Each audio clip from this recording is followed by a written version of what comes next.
Oggi vi porto a fare una passeggiata.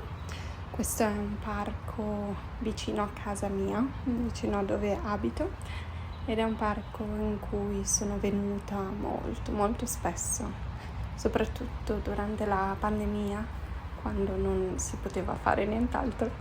Venivo qui a guardare questi alberi meravigliosi, bellissimo.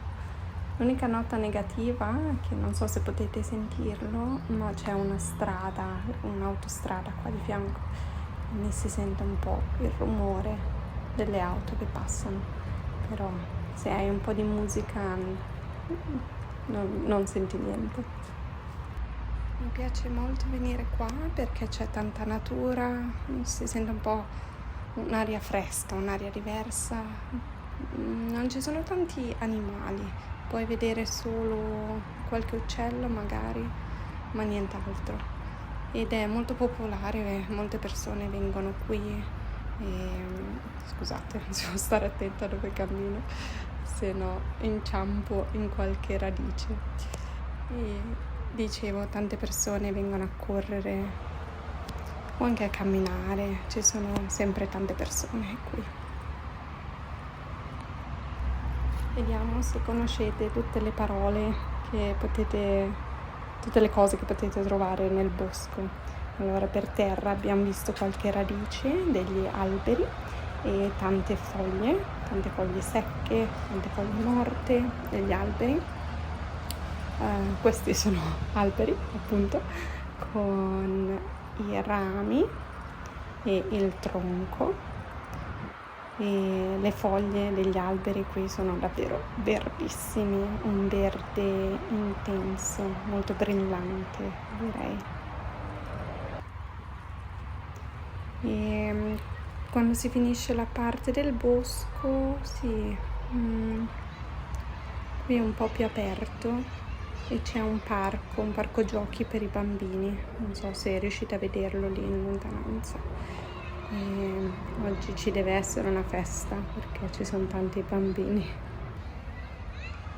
Mi piace che ci sono questi sentieri un po' più nascosti, c'è il sentiero principale che dopo vedrete e questi sentieri sono un po' più nascosti tra gli alberi e passano un po' dietro al parco.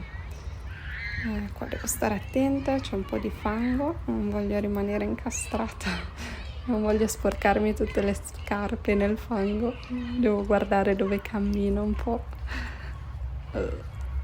Bello.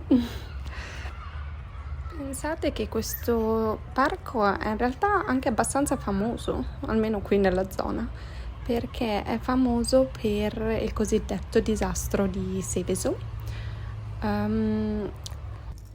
Nel 1976 un'azienda ha causato la fuoriuscita, la dispersione di una nube tossica, una nube di diossina, che è appunto una sostanza tossica. Ed è stato un disastro incredibile, veramente terribile.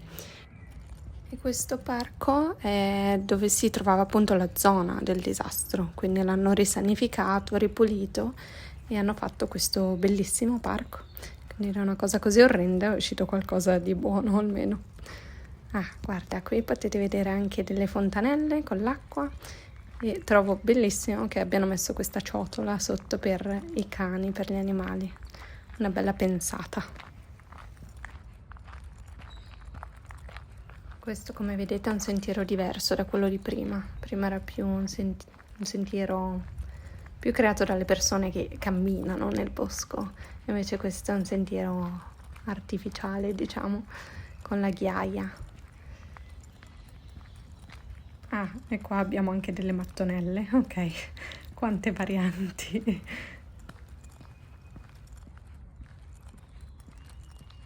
Purtroppo non ho idea di cosa siano questi alberi. Questo sì, questo non so se vedete, sono ciliegie. Quindi almeno questo è un ciliegio, è l'unico che posso riconoscere, però gli altri non ho idea, non sono molto brava.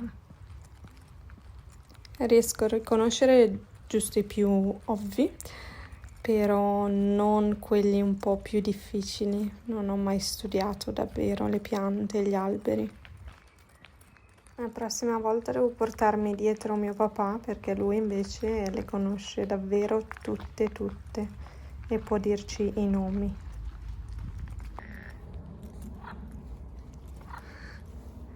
Guardate cosa ho trovato. Le vedete saltare? E le sentite? Le rane si sono nascoste tutte. Ok, ho fatto un giro, adesso andiamo all'uscita e torniamo a casa perché fa molto molto caldo e è molto piacevole all'ombra, però c'è un po' di afa, quindi sono pronta a tornare a casa. Questa è l'uscita, ecco qui. Questo è un campo da calcio e questa è una vecchia piscina abbandonata. Non ne capirò mai il senso perché non l'hanno ricomprata o riutilizzata per fare qualcosa, è terribile. E si può anche entrare, tante persone entrano da qui, mamma mia. Ok, questo vi faccio giusto vedere le strade qua, non è niente di speciale, però magari è molto diverso da dove abitate voi. Questa è un po' la strada, un condominio. Anche questo in realtà non l'avevo mai visto, l'ultima volta che ero qua era ancora un hotel, quindi era ancora in servizio, ma adesso lo stanno buttando giù. Spero che almeno questo ci facciano qualcosa e non la lasciino come la piscina. Mamma mia, questo era l'unico hotel del paese perché nessuno viene qui a stare in un hotel e ora è finita, forse proprio perché nessuno lo usa. E adesso dietro qua c'è un supermercato. Ma mamma mia, guarda qua. Vabbè, questo è un supermercato, niente di speciale. Sono tante persone. E adesso sono quasi arrivata a casa, quindi è ora di terminare. Spero che abbiate imparato nuove parole con questo video e non vi siate annoiati troppo, ma vi abbia fatto piacere venire a fare una passeggiata insieme a me. Alla prossima!